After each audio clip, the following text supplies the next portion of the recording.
Even during times of crisis, scammers are still at work. The Washington County Sheriff's Office is warning the community to be on the lookout for scammers trying to take advantage of fears surrounding the coronavirus. The Federal Trade Commission and the Food and Drug Administration have jointly issued warning letters to sellers of unapproved and misbranded products, claiming that they can treat or prevent the coronavirus. The company's products include teas and essential oils. The FTC says the companies have no evidence to back up their claims as required by law. The FDA says that there are no approved vaccines or drugs currently available to treat or prevent the virus. Some other types of scams to be on the lookout for are undeliverable goods. Online sellers claim they have in-demand products like cleaning, household, and health and medical supplies. You place an order, but you never get your shipment. Anyone can set up shop online under almost any name, including scammers. Fake charities. When a major health event like coronavirus happens, you might be looking for ways to help. Scammers use the same events to take advantage of your generosity. Some scammers use names that sound a lot like the names of real charities. This is one reason it pays to do some research before giving. Money lost to bogus charities means less donations to help those who really are in need. Fake emails, texts, and phishing. Scammers use fake emails or texts to get you to share vulnerable personal information such as account numbers, social security numbers, or login IDs and your passwords. They use your information to steal your money, your identity, or both. Scammers also use phishing emails to get access to your computer or network. If you click on a link, ransomware or other programs can be downloaded onto your computer and lock you out of your own data. Scammers often use familiar companies or pretend to be someone you know. Robocalls. Scammers are using illegal robocalls to pitch everything from scam coronavirus treatments to work-at-home schemes. If you receive one of these calls, hang up and don't press any numbers.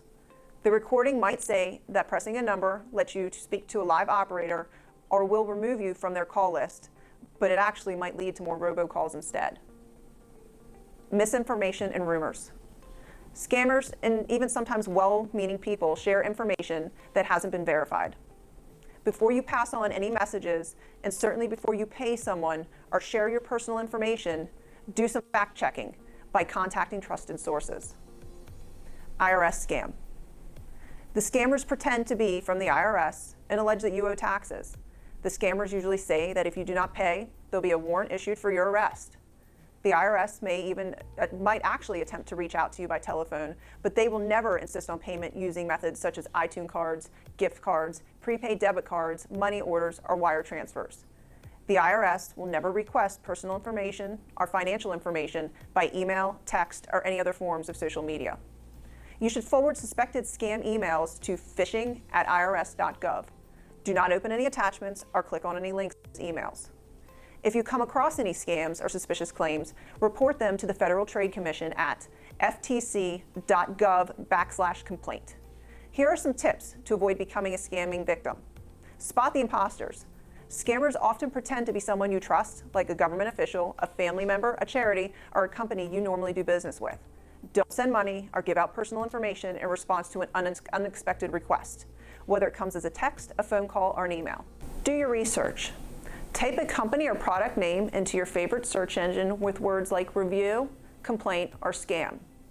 Or search for a phrase that describes your situation, like IRS call.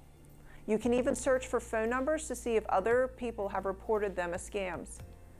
Don't believe your caller ID. Technology makes it easy for scammers to fake caller ID information, so the name and number you see aren't always real. If someone calls asking for money or personal information, hang up. If you think the caller might be telling the truth, call back a number that you know is genuine. Don't pay upfront for a promise. Someone might ask you to pay in things like debt relief, credit and loan offers, mortgage assistance, or a job. They might even say that you've won a prize, but first you have to pay taxes or fees. If you do, they will probably take the money and disappear. Consider how you pay. Credit cards have significant fraud protection built in, but some payment methods don't. Wiring money through services like Western Union or MoneyGram is risky because it's nearly impossible for you to get your money back. That's also true for reloadable cards and gift cards. Government offices and honest companies won't require you to use these methods of payment. Talk to someone before you give up your money or personal information. Talk to someone you trust. Con artists want you to make decisions in a hurry. They might even threaten you. Slow down and check out the story. Do an online search, consult an expert, or just tell a friend. Hang up on robocalls. If you answer the phone and hear a recording sales pitch, hang up and report them to the Federal Trade Commission. These calls are illegal, and often the products are bogus. Don't press 1 to speak to a person or be taken off a list. That will lead to more calls. Be skeptical about free trial offers. Some companies use free trial offers to sign you up for products and bill you every month until you cancel. Before you agree to a free trial, research the company and read the cancellation policy. And always review your monthly statements for charges that you don't recognize. Don't deposit a check and wire money back. By law, banks must make funds from deposited checks available within days, but uncovering a fake check can take weeks. If a check you deposit turns out to be fake, you're responsible for repaying the bank. Keep yourself safe from scammers and stay informed.